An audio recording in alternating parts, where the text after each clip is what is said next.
She served in Canberra, in Beijing, in Singapore, and she was the deputy director of the China division.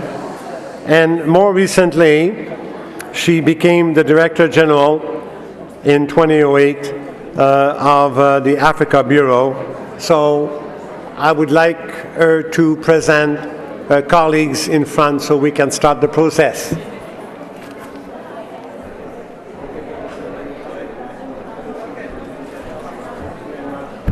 Hello everybody. Bonjour. I'm very privileged to be here with such a great room of women. It really has been truly inspiring. I want to talk a little bit about why I'm here. Philip talked about why he's here. And we were preparing a little bit for the session today, and I was reading up a little bit about women's enterprises in Canada. And one fact stood out for me, so let me share it with you. If you remember one thing that I've said, please remember this.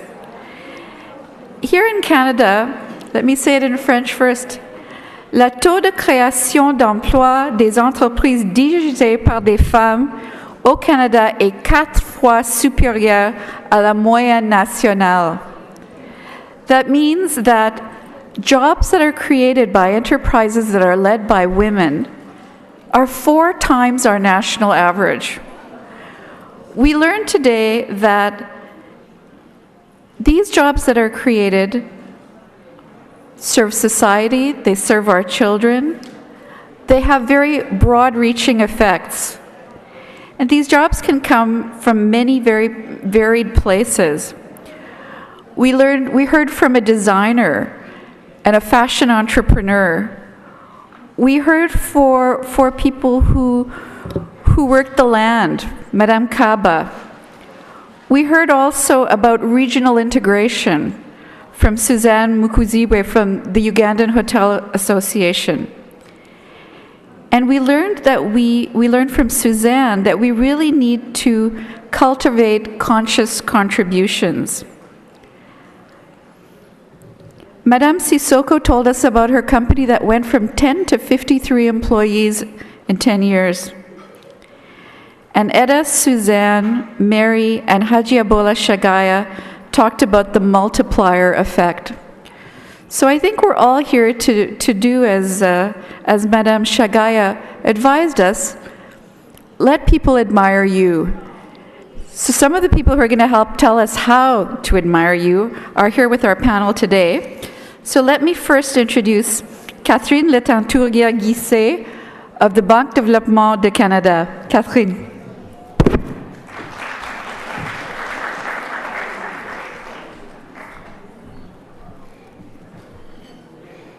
Good afternoon. Maybe to start, I have to say that I might be like Patricia, switching from French to English. That's part of my life. I'm based here, in Ottawa, in Canada, and it's a very bilingual city, so you might want to keep your helmets in case I switch to French without knowing it. I am very, very happy to be here, and let me tell you about the bank I work with first. So I'm a senior account manager at the Business Development Bank of Canada, and basically what I do is lending money to businesses. So I hope I could all finance you. But don't jump on me. Unfortunately, I have limitations. But I'll explain a little bit, and I think I found maybe a way around it. So the Business Development Bank of Canada is a Crown corporation.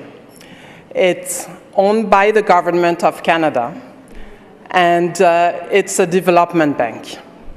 And I'll explain later what it means, compared to the other commercial banks. Our mission is to help create and develop Canadian businesses and help the Canadian economy.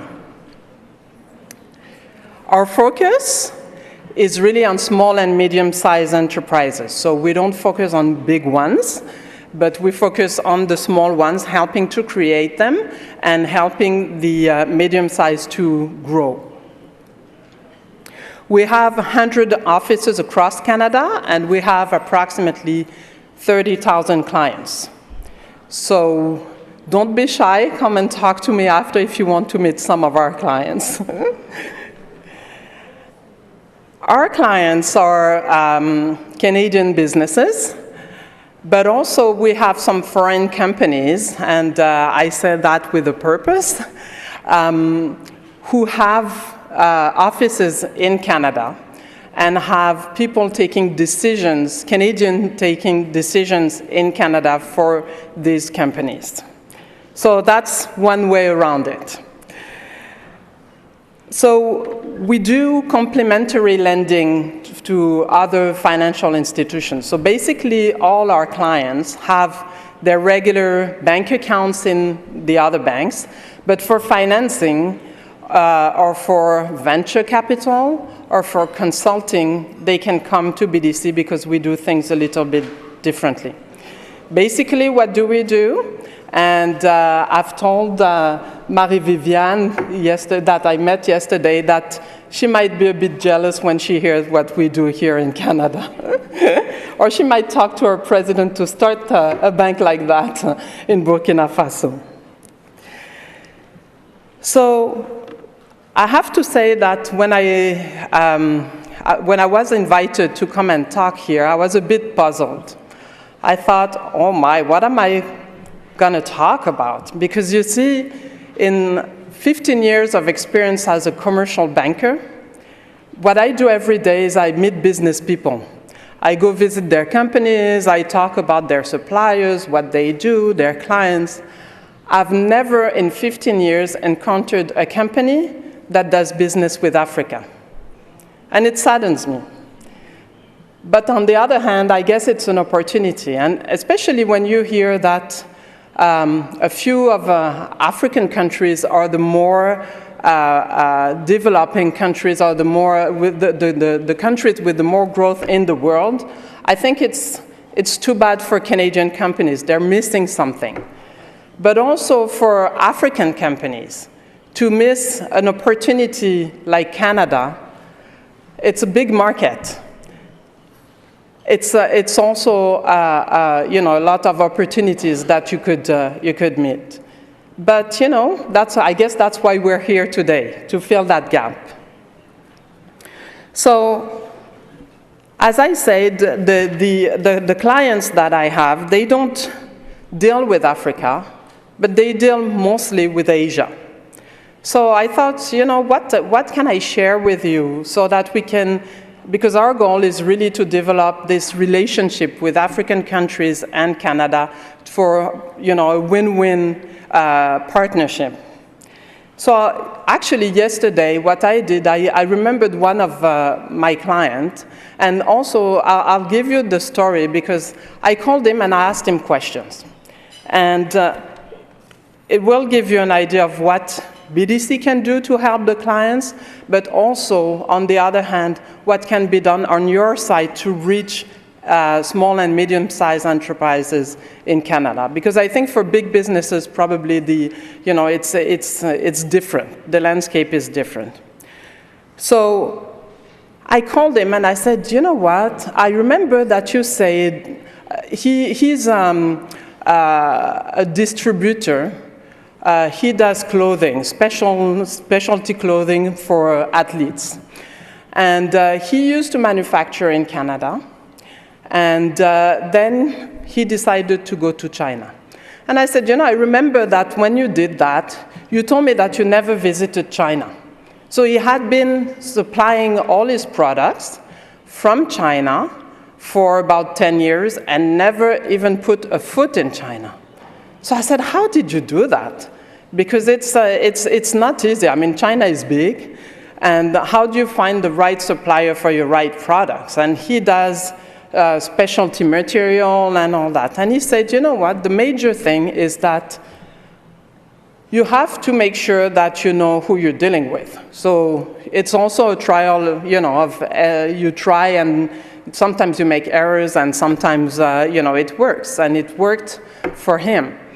But what he did, basically, he researched a lot online, and that's why I don't know if you remember this morning when Susan was talking, I clapped when she talked about the internet, because I think that's major, major, major. If you want to deal with companies here, you need to be visible. If you're not visible, people won't reach to you because they won't know you exist. So the easiest way is to have a web page, not even a website, or even have Facebook. Be visible.